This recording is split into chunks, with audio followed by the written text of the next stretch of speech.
Morning all. China are a formidable team in the Olympiad, sweeping aside most opposition with the exception of Russia in round 4. They came a bit unstuck, losing 3-1. But in round 1 they beat Zambia 3.5-1/2. Then they swept aside Italy 3.5-1/2. Romania 1-3. Okay, losing to Russia, then beating Iran 3.5-1/2. Okay, and this was the match against Bosnia and Herzegovina, and it was board 2. There's two Wangs playing for China, He and Yue. So this is Wang Yue, Y-U-E, and he's playing white 2685 versus Emir Dizdarevic, a GM on the Bosnia team. So C4, and we have B6, our usual defense against C4. Chess Games has classified this as the English opening. Bishop B7, knight C3, E6. Okay, allowing white to play E4, and we have a kind of Owen's defense transposition. It looks like an Owen's defense. So black's got this immediate pressure on E4, threatening actually bishop takes E4 here. So white should try and do something about that. White plays F3, which does invite a slight weakening move that black can force here, and he does make use of Queen H4 check. So prompting G3, and now black actually gives white the bishop pair with bishop takes C3 check. It looks slightly controversial, this strategy. And now Queen H5. Okay, what does black get in return for this? Well, his queen might also be subject to tempo gain, but at the moment knight E2 to F4 is not possible. The queen's hitting F3 here. Knight E2, there's Queen F3. So white actually plays more cleverly with knight H3.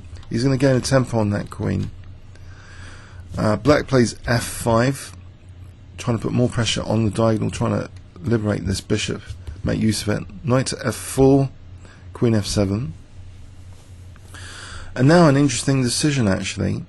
It might be tempting to play a move like E5, but then again this bishop, might be quite dangerous. Maybe even black can consider G5, G4 to really emphasize the bishop.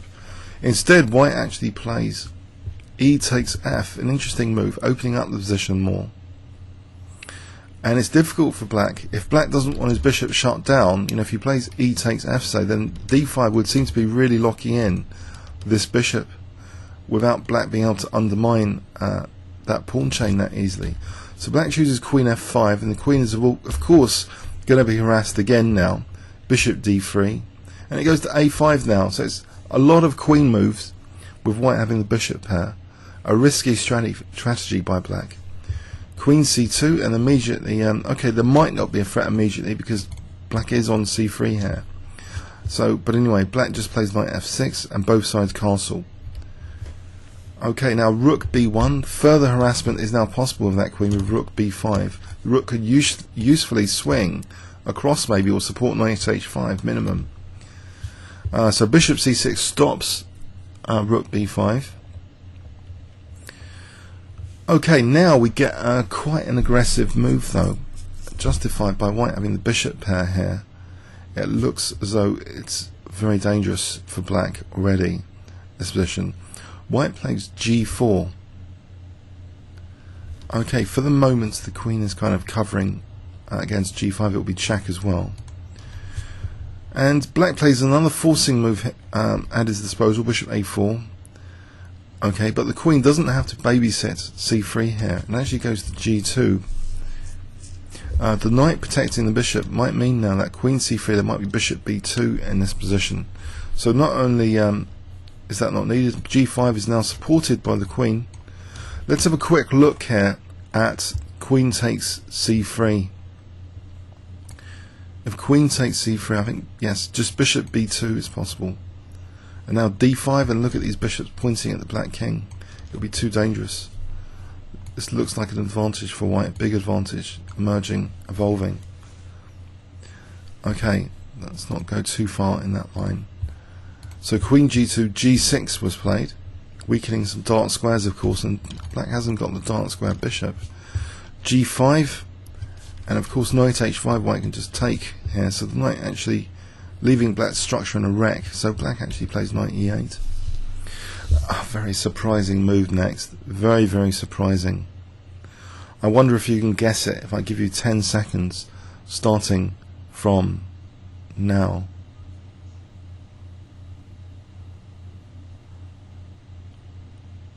Okay, the king's safety is a bit weakened around black's king with knight takes g6.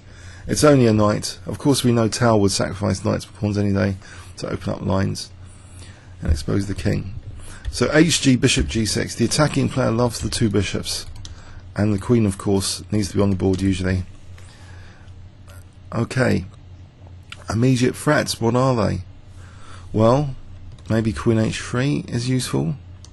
That's not so subtle to deal with, and black maybe tries to deal with it by providing the resource king h8, sorry, king g7 to be able to play rook h8. It seems logical enough. So 2 pawns for the knight, but now a tempo gainer, bishop e4.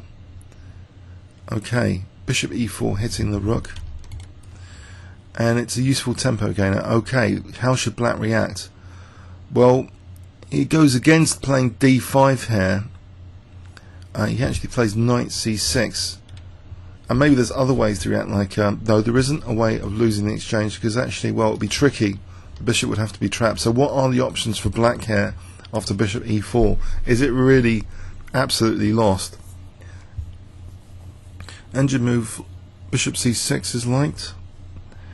Knight c6 maybe technically at this depth not so much. It looks as though from an engine point of view it isn't so clear cut, the attack in this position. In fact, if we look at the move knight g6, bishop e4 was preferred. But okay, king g7 was one of the strongest moves there. Okay, so we have knight c6 being played. Let's go back to the game. So there's nothing clear cut from an engine point of view and this brief analysis. So it's persistent pressure, and it's the two bishops at work. If this bishop's on these squares, then it would be nice to get a bishop on these squares. This next move might betray that idea, d5, because it's making way maybe for bishop e3 to d4. Be a very dangerous combination of bishops. Knight e7. But actually, okay, here, why not bishop e3? There might be a technical problem with bishop e3. It might facilitate knight f5. It's not actually chosen here. Instead, the bishop goes on an alternative diagonal, bishop a3. And here, of course, by the way, queen c3 at any point, there was bishop b2. But anyway, the knight's attacked as well. But let's have a quick look here. Why not bishop e3? Is that viable? Or can black simply shut down the position by playing e5? If black's got e5 also, I think that might be adequate. e5 is a move, knight f5 is a move. If white gives up this light square bishop, I think the attack isn't so clear cut at all here. Okay, so white has to maybe maintain the bishop pair a bit longer here. He plays bishop a3. And it's difficult decisions here. Does black can't really easily play d6 without de hitting the rook again, and that would be pretty nasty. He plays knight d6, and now we get a double attack of sorts. Queen h3, threatening both pressure on e6 and h7, luring the rook to h8 deliberately, and now switching back, and as though the queen's acting as though the dark square bishop on that diagonal, queen e5, a menacing threat here, which is parried with knight g6. Okay, again, white is not tempted to give up the light square bishop here. He keeps both bishops with bishop b4, squashing the queen into an awkward square. Okay, and here he relinquishes the bishop pair. White in this position sees the opportunity to get more pressure with bishop takes d6, cashing out here the two bishops. For what though? He gets that pawn. a4, the bishop on a4 is protecting d7. So you might think, well, hang on a sec, what about queen takes c4 here? For the moment, though, on queen c4, it looks as though this infiltration to e7, if bishop g6 is used, might be dangerous. Black's choice was actually rook e8. Let's check out queen takes c4 here. Is it really the case that this is a bad move? Rook b4, tactical. that would be pretty nasty. And now if the queen's coming off here, d takes e6. Let's see what's going on here. Queen e6, and then this is too dangerous for g6, and black's king safety, far too dangerous. So rook b4 would be the move there, which would be really, really nasty to deal with. Queen c3, bishop g6. Okay, so black perhaps wisely, avoided that. That seems to be one of the strongest defences available. Rook a8, and the game continues. D takes e6, and now there's of course the possibility of queen d4 check.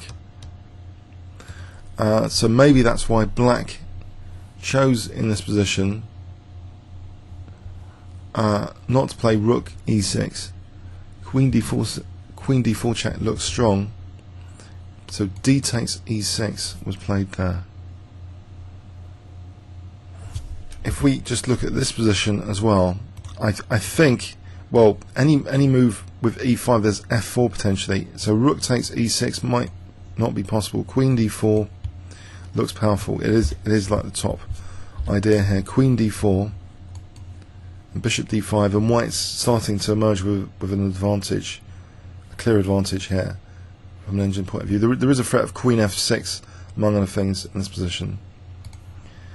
Okay, so that d takes e6. Okay, and now it's rook b4, and okay, this looks dangerous, really dangerous, this position.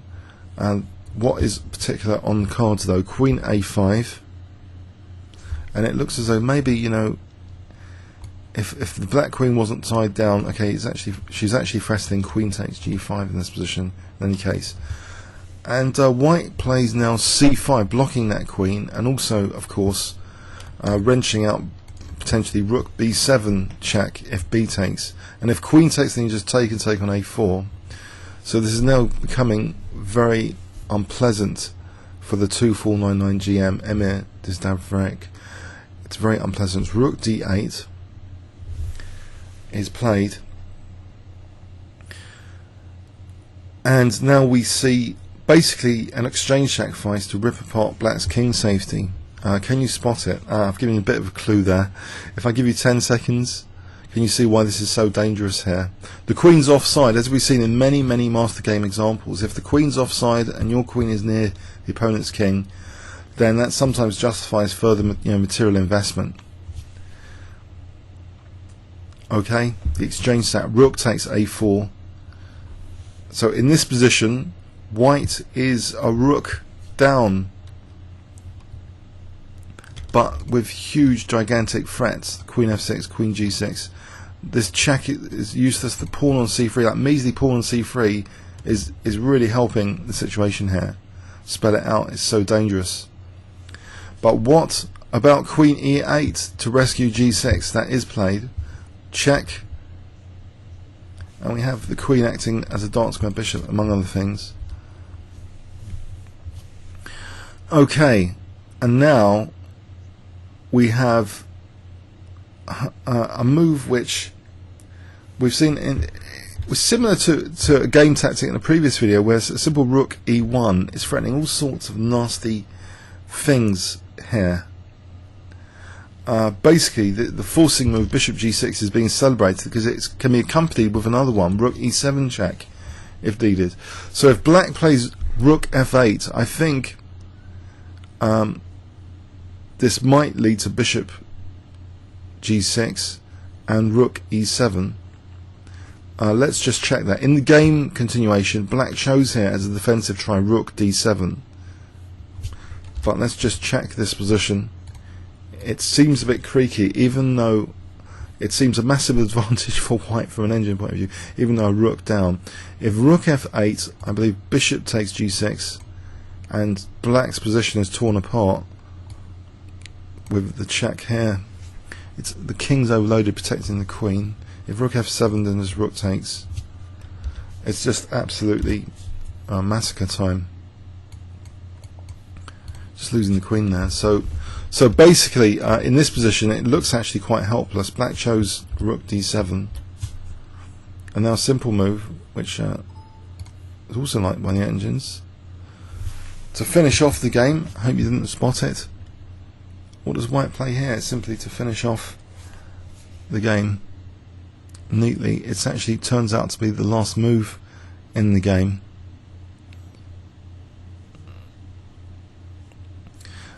It's fascinating actually, because black, the overloading implication is evident again, because now with this rook d7 there's a kind of weakness of that last move, that this back rank, in particular f8, is slightly weaker here, and now h4 is actually, believe it or not, it's winning here again, not because of rook e7.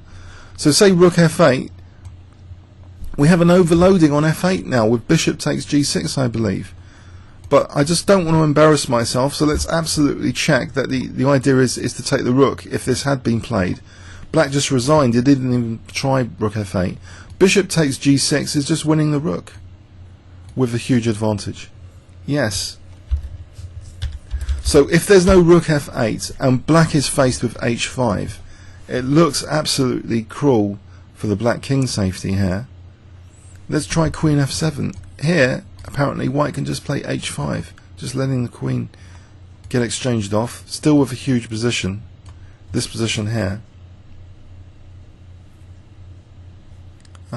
Even if black tries sacrificing the exchange, it's going to be horrible. There's just lots of pawns down here. Say this position. No, I think I misplayed the. Hold on a sec. If rook takes g6, white doesn't play bishop takes g6 here. That's only a small advantage, believe it or not. Crushing move here. This is quite instructive, this variation. White's strongest is to move the king to prepare rook g1, believe it or not, because of that dangerous pawn here. There's no way of wheeling out of this. Rook d2, you might ask. Rook g2. Check.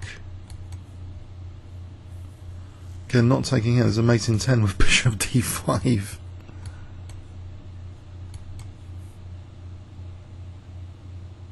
Well, white's winning this position. Surely just with the pawn he can just liquidate on bishop with bishop g8, but there's also technically better c6. But that's interesting. So this position here, it seems there's no defense after h4. So queen f7, white just plays calmly h5. And after takes, you might think, is it the idea to win the exchange back? No, you keep that pin and keep the pawn on f6. This is so much more crushing. King f2. Amazing stuff. It's all losing here. Okay, what about other defensive tries? Really, is this the only thing? Rook d7. There was rook g8. As I think I touched on rook f8. Let's have a look at rook g8. h4. In this position, this one's overloaded. The queen is just overloaded all over the shop. If bishop takes g7, then here rook e7, or is it? Yes, if rook takes g6 here, rook e7. And if queen takes g6, then we have queen takes d8. It's sort of unbelievable how black is so overloaded because of this huge availability of forcing checks all around the place in this position. So a rook down and black is just helpless. These two pawns, even if in variations where the queens come off, is absolutely vicious. What did we not try here after h4? After this move, okay, rook d7, h4. We're running out of ideas now. There's not many other ideas, I think. It's pretty dire. Okay. So white got to the black king there. The queen tried to rescue the situation, but it didn't really help out here. Let's go back So c4 b6, we have a very unusual enterprising opening from black. Unfortunately, it didn't quite work out. The queen was kicked around quite a bit, all over the shop. About to be kicked with rook b5, that was stopped. Now white launches the kingside attack, sacrificing a knight, and then pushing these pawns up later to be a menace. But the bishop pair inflicted a lot of torture, was cashed out at this point to try and break through to the black king. D takes e6, providing queen d4 as an important resource, and if any interposing then there's probably f4. Okay, so rook b4, the black queen is not only locked down, it's tied down on the queen side. Tries to get back in the game, it's disrupted, and now further cashing out with an exchange sacrifice, simplifying the position a bit to merge a whole rook down, and black absolutely defenseless here. This queen f6 menacing threat is trying to be dealt with, as well as queen g6, but can't do both, so queen e8 is chosen. And then we just get this position where the simple move, rook e1, is so incredibly powerful. And now another one, h4. And it just shows actually how beautiful chess is, that you can be, even a rook down, but have these attacking resources in forms of pawns, which Kasparov considers virtually being worth pieces when they're around the opponent's king. That's certainly the case here. They're worth like pieces. So there's no defense here after h4. Black resigned. Comments or questions on YouTube? Hope you enjoyed that one. Congratulations to China. They're facing another huge team and another huge test today in round 7. They're facing the Armenian team. So one of the Wangs, Wang Yue, will be playing Levon Aronian. This Wang, Wang Yue, will be playing Movzin 2698, slightly higher rated. Okay. Comments or questions on YouTube? Thanks very much.